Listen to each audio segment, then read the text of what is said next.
Welcome back to MTV2 presents N9ne's Hostile Takeover, the story behind the tour.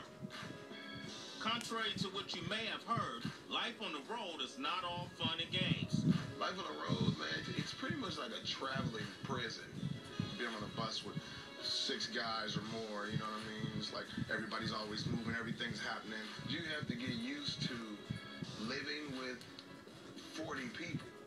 Shoe funk, and you know, you occasionally have the guys that don't bathe, or their hygiene isn't the best. Somebody's listening to slow music up there, somebody's listening to classical music in the middle, and I'm in the back, you know what I mean, trying to concentrate. It's not the thing that I like to do at all. 5 other dudes got like walking pneumonia, like the whole tour got sick at one point or another. It's really hard to stay healthy when you're in a different climate, different environment, different altitude. Traveling for 100 and something days with these 40 sweaty guys. When you're out on the road, man, you got a lot of time to kill. The artists have a whole lot of time to kill. They end up blowing off a little steam. There's a lot of practical jokes, man. Mayday has started it out. They came on our bus today and stole our coffee filters. So what we're about to do, we're about to go on that bus, and we're about to clear that out.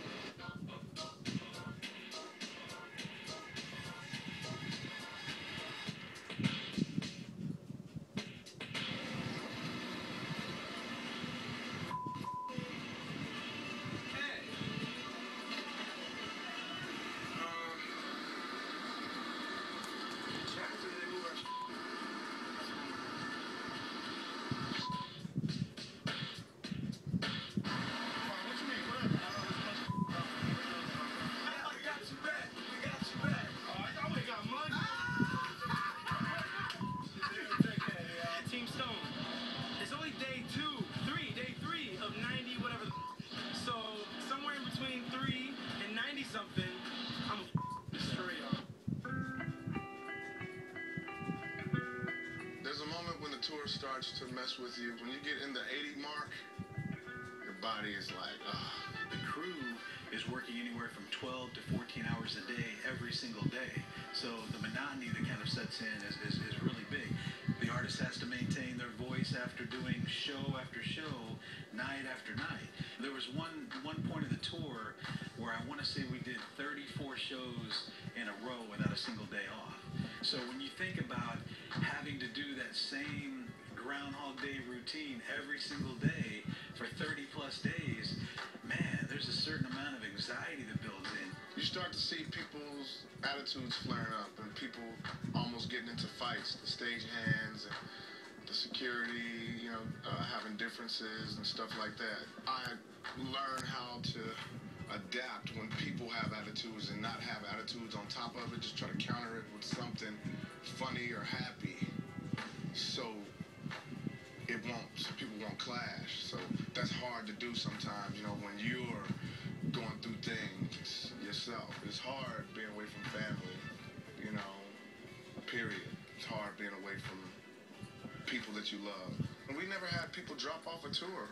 And the thing I learned about having a long tour is that people will drop off. Everybody can't do it, man. Mayday, because they're a band and they have bongos, which is very important to this story. My sound broke. I told him to make the absinthe, and he drank it, and he freaked out, and he got naked.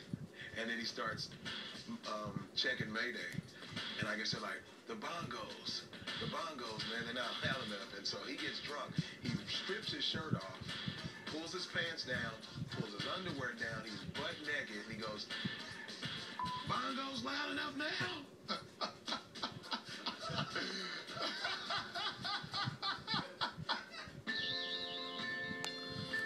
How did MGK handle the tour?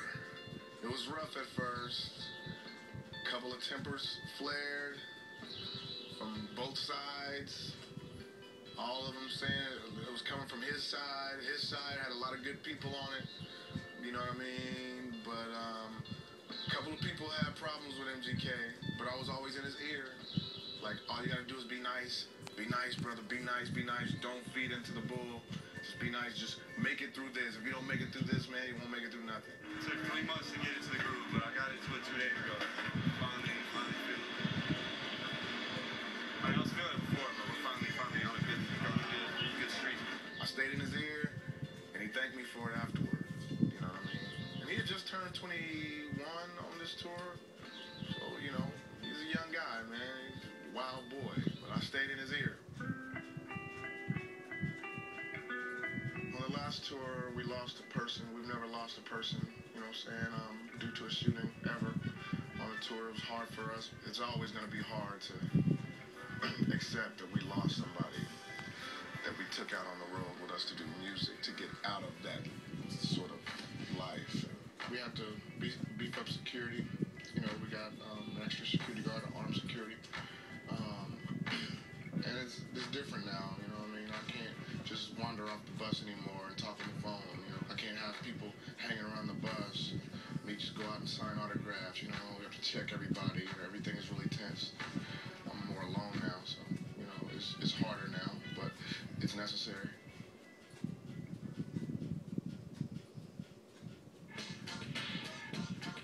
We're in Central New Jersey, and it was right before I went on stage.